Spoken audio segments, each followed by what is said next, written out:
On a cold February Sunday in 2008, a West Dublin nightclub became the scene of a horrifying incident when Irish criminal Wayne McNally confronted a bouncer and shockingly fired at his face.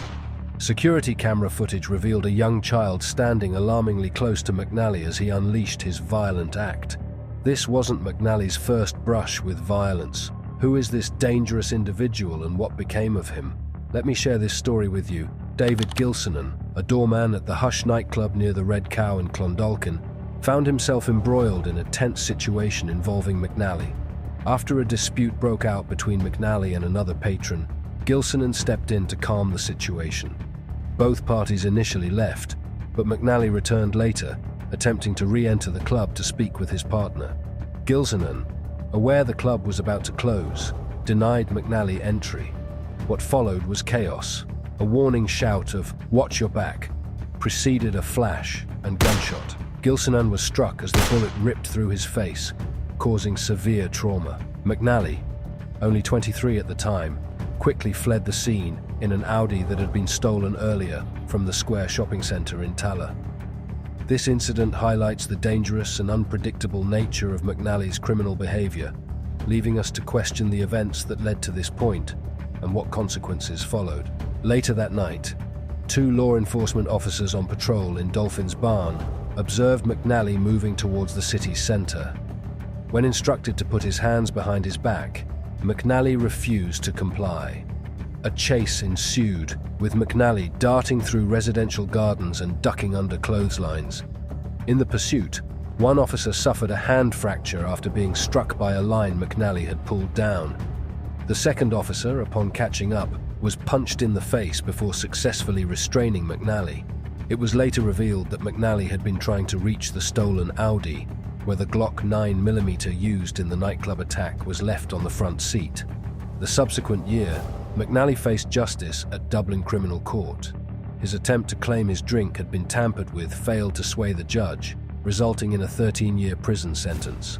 While serving this term, he received an additional 2-year sentence for a van theft that occurred just a month prior to the nightclub incident. By this time, the father of 2 had accumulated over 60 convictions, including firearms offences, escaping custody, robbery, and multiple assaults.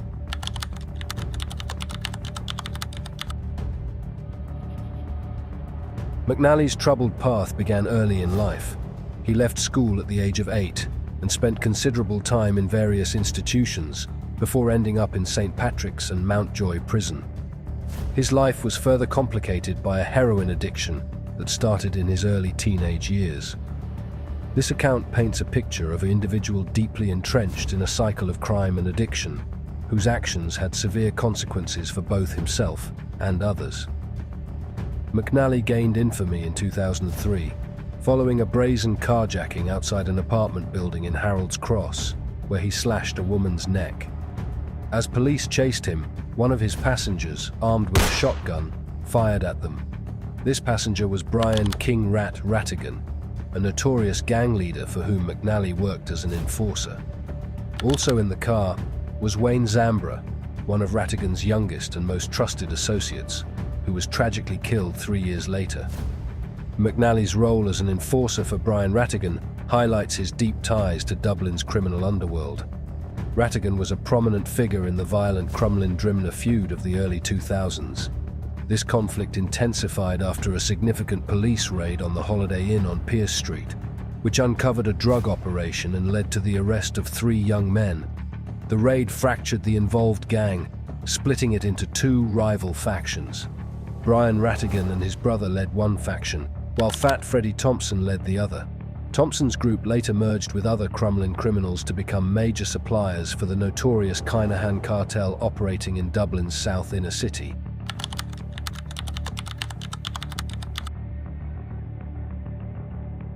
Years later, McNally, still closely associated with Rattigan, became a target himself.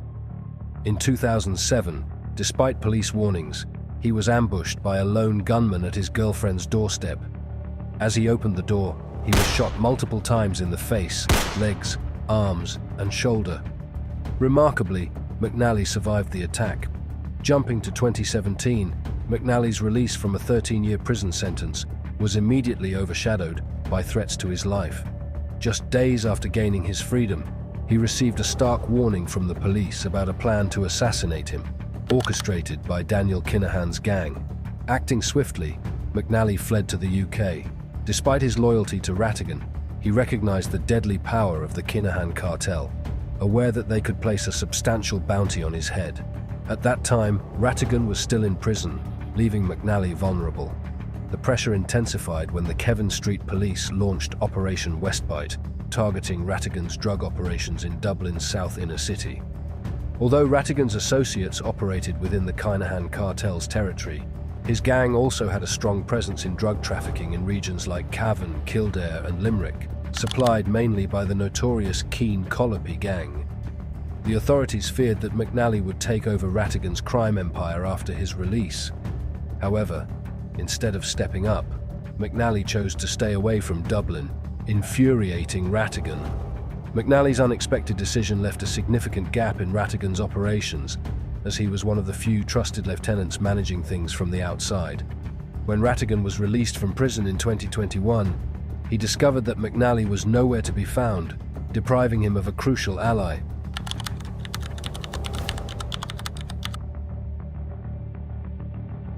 In 2019, a UK court sentenced McNally to 2 life terms, ending any chance of his reuniting with Rattigan on the streets.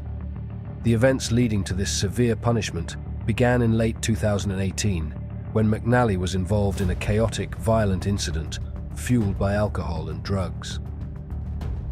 On December 22, 2018, McNally was at a woman's home where they drank and used cocaine while wrapping Christmas presents.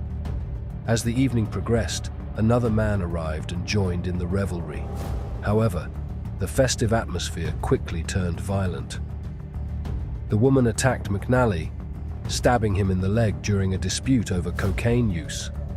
In a desperate act of self-defense, McNally retaliated by stabbing her with scissors, inflicting severe injuries, including a fractured cheekbone, eye socket, and multiple cuts and bruises.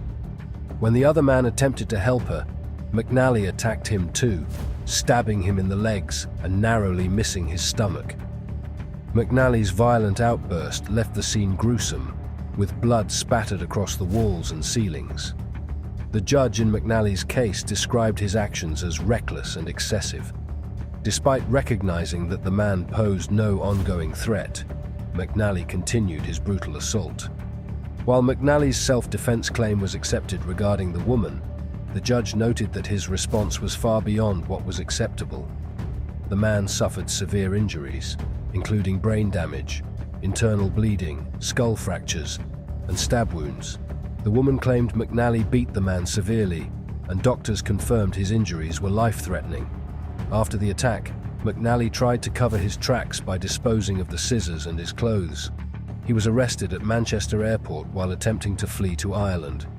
The judge, deeming McNally a significant public danger, sentenced him to 2 life terms for grievous bodily harm, with a minimum of 10 years to be served. McNally remained emotionless as his sentence was handed down. How did you enjoy today's video? What are your thoughts on the topic we covered? Share your opinions in the comments below. Don't forget to like the video and subscribe to our channel to stay updated with our upcoming content.